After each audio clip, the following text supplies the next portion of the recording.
have been importing food from other countries.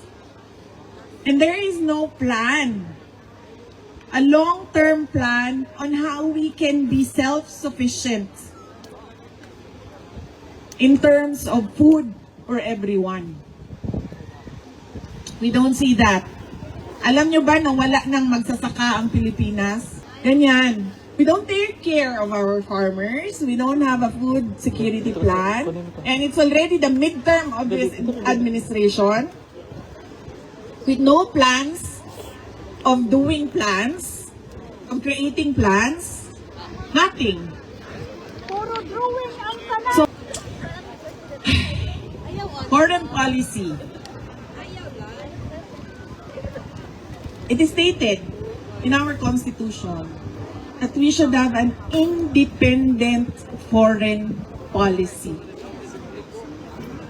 That do not lean to a foreign power, that do not favor US or do not favor China. Yan na lang ang example natin kasi yan naman ang reality natin.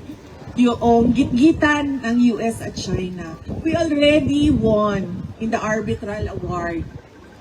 We already have an award from that case that we filed with using the UN Convention on the Law of the Seas. Nanalo na tayo dyan. Alam na ng buong mundo na sinabi sa arbitral award sa Pilipinas yan.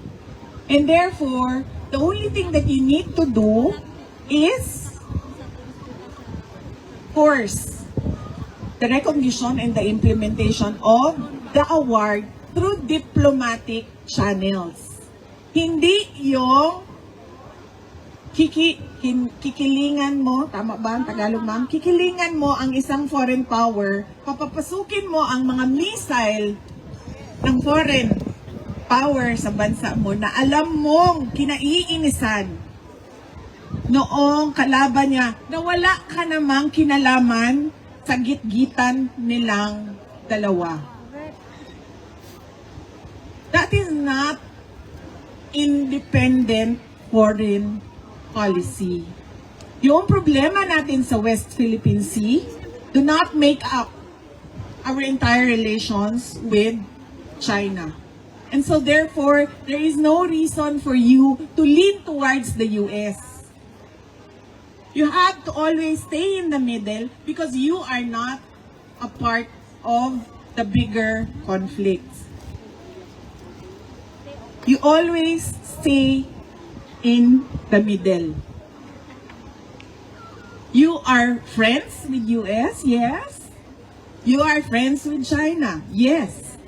And why not? Diba? And we are friends with Australia. We have very good bilateral relations with Australia. In fact, we want to take it to the next level and forge stronger ties with Australia. And not just Australia, with other countries as well. So, I do not understand why is our independent foreign policy lost in the discussions. Dapat niyan, kaibigan mo lahat. Huwag kang kumampi. Dahil hindi mo naman problema ang problema nila. Hindi mo naman away ang away nung isa. Saan mo gagamitin yung missile? Sino ang gigera sa Pilipinas? Diba? Dapat yan, balanse lagi yung foreign policy. Ito, sinabi ko, kanento ko sa inyo kanina, di ba? Anong sinasabi ng kasama namin sa bahay? Mahal kayo ang panaliton. The basic goods, the prices of basic goods are increasing and very expensive. It is not affordable to ordinary Filipinos. That is the problem. And the other problem is, there is no food security plan at all for the Philippines. We have been importing food from other countries. And there is no plan, a long-term plan on how we can be self-sufficient in terms of food for everyone. We don't see that. Alam nyo ba na wala nang magsasaka ang Pilipinas? Dahil sobrang magastos.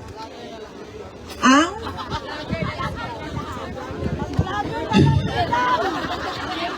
grabe ka, ma'am. Mga vlogger na lang daw ang nasa Pilipinas. Ano daw magsasaka?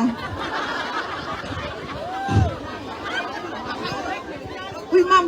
Sandali meron ako nakita na content. Magsasaka siya pero pinapakita niya kung ano yung buhay magsasaka. Ay nakita nyo? Sobrang kawawa. Nakalimutan ko lang ang kanyang nakalimutan ko yung niya. Nagluluto siya para sa mga anak niya bago siya musaka sa Ganyan. We don't take care of our farmers. We don't have a food security plan. And it's already the midterm of this administration. With no plans of doing plans, of creating plans, nothing. Puro drawing ang tanan. So, pag gira na, man tayo labot no, sa gira sa China o sa Amerika, pag nag-apil-apil man ta, bida-bida. Apil-apil man ta, pag gira na, ang pinakaunang mawalaan na, pagkaon man. Diba? Unsaon na lang, nga. Pasmo. Diba?